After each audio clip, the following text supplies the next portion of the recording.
దాదాపు 48 గంటలుగా రాష్ట్ర ప్రభుత్వ యంత్రాంగం ముఖ్యమంత్రి గారు, యువనాయకుడు నారా లోకేష్ గారు, రాష్ట్ర మంత్రివర్గం, యంత్రాంగం, ఎమ్మెల్యేలు, తెలుగుదేశం పార్టీ శ్రేణులు అందరూ కూడా డ్యామేజ్ కంట్రోల్ మీద బాగా కష్టపడి పనిచేశారు. ఈ సందర్భంగా కడప నగరంలో ఎన్జిఓ కాలనీలో ఎప్పటి నుంచో చిన్న వర్షం పడినా నిలిచిపోయే పరిస్థితి వచ్చేది.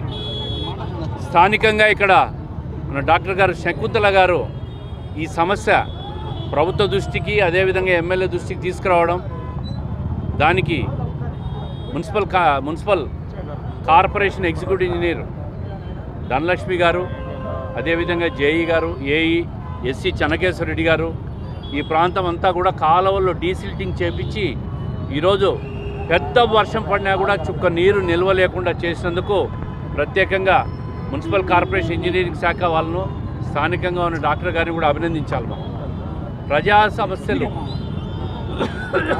ఎప్పుడొచ్చినా ప్రభుత్వ దృష్టికి, ప్రజాప్రతినిధుల దృష్టికి తీసుకురావడంలో ఒక మహిళగా ఈ చిన్నచోకు ప్రాంతంలో ఉన్న డాక్టర్ శకుంతల గారి కృషి కూడా నిజంగా మనం అందరం కూడా గర్వపడాలా. ప్రతి ఒక్కరూ కూడా ఇదే విధంగా సమాజ స్పృహతో పనిచేయాలా.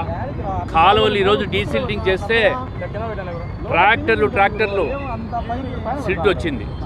ప్రజలకందరికీ కూడా ఒకటే విజ్ఞప్తి చేస్తూ ఉన్నాం, దయచేసి కాలువల్లో ప్లాస్టిక్లు, వ్యర్థాలు అవన్నీ వేయొద్దండి.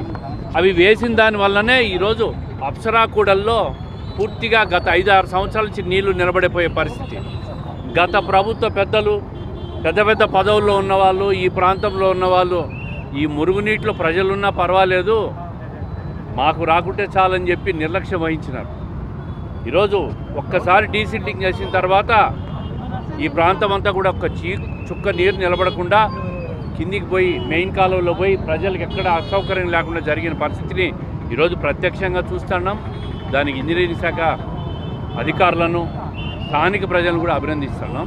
కడపలో ఇదే మాదిరి పూర్తిగా అన్ని ప్రాంతాల్లో ఉన్న డ్రైన్స్ అన్నీ పూర్తి చేస్తే ఎప్పుడు ఎంత పెద్ద వర్షం పడినా కూడా భవిష్యత్తులో నీళ్ళు నిలబడకుండా చేసేదానికి ఈ ప్రభుత్వం, స్థానిక ఎమ్మెల్యే ఇక్కడ కృషి చేస్తారని చెప్పి నేను తెలియజేస్తాను.